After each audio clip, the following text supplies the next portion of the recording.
Title: The Containment Breach. The rain pounded relentlessly against the floor-to-ceiling windows of Site-34, turning the world outside into a gray blur. Deep inside the high-security research facility, a familiar yet eerie calm hung in the air. It was the kind of stillness that permeated the concrete corridors, where the hum of fluorescent lights was often the only thing to break the silence. To the untrained observer, it might seem like an ordinary place.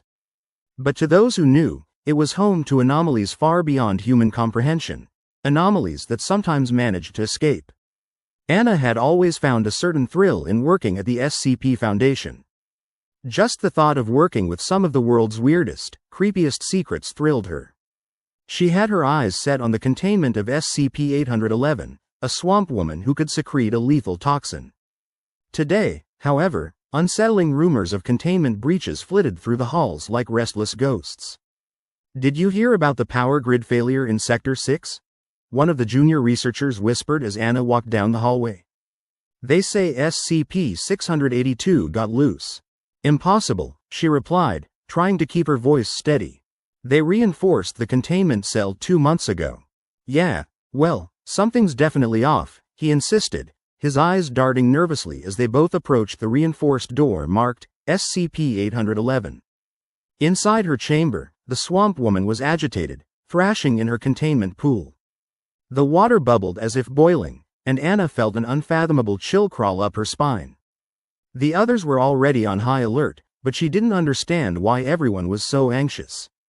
An escape of SCP-682 would be a disaster, but it had never been this close to her sector before. Lockdown procedure initiated, an automated voice blared through the facility's PA system, echoing ominously. "All personnel report to the nearest secure location immediately." "That's not good," Anna muttered. She turned to see the junior researcher's face go pale. Without warning, a loud crash reverberated through the hall, followed by the unmistakable sound of alarms blaring. The lights flickered, casting eerie shadows on the walls. "Come on. We should head toward the exit," she urged, grabbing his arm even as panic threatened to consume her. But as they sprinted down the corridor, they stumbled upon what could only be described as chaos. A darkened room spilled out into the hallway, bodies scattered in every direction.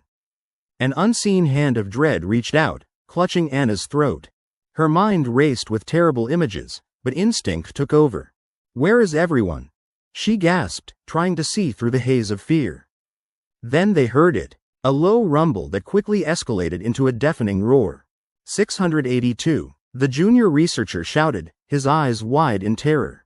"We have to move." Without looking back, they ran deeper into the sprawling facility, though Anna could hear the sound of heavy footsteps pursuing them.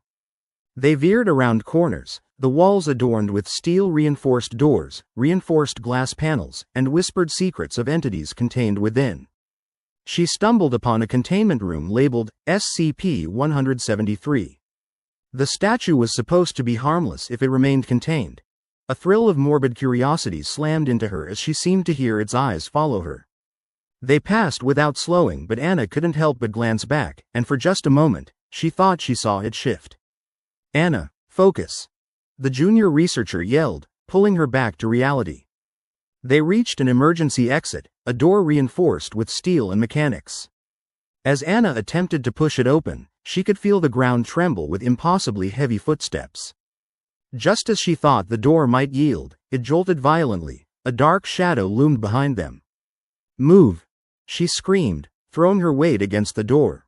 The sound of crushing metal filled the air as she and her companion tumbled out into the dimly lit corridor, battling against every instinct to turn around. The outside world greeted them with an eerie tranquility, but they weren't safe. Not yet. Behind them, she could hear the spine-chilling sound of SCP-682 roaring once again, free and uncontained. "With me," she cried. They dashed for a nearby science vehicle, desperately fumbling with their ID badges to enter. As they climbed inside, they could both feel the air grow thick with dread and the reality of their situation set in. SCP-682, the reptilian monstrosity that had survived containment breaches despite being armed with the most advanced technology, was now loose in the facility. Once inside the vehicle, Anna caught a glimpse of her own reflection in the rearview mirror. Eyes wide with fear, She realized that the horrors of containment were no longer behind thick barriers of concrete. They were free. That night, as the rain continued to pour, the SCP Foundation stood on the brink of chaos. And deep inside, shadows twisted and turned, and that seed of unease began to take root, reminding them all that it was not only the entities they contained that could be born from nightmares, but even the darkest corners of their own humanity.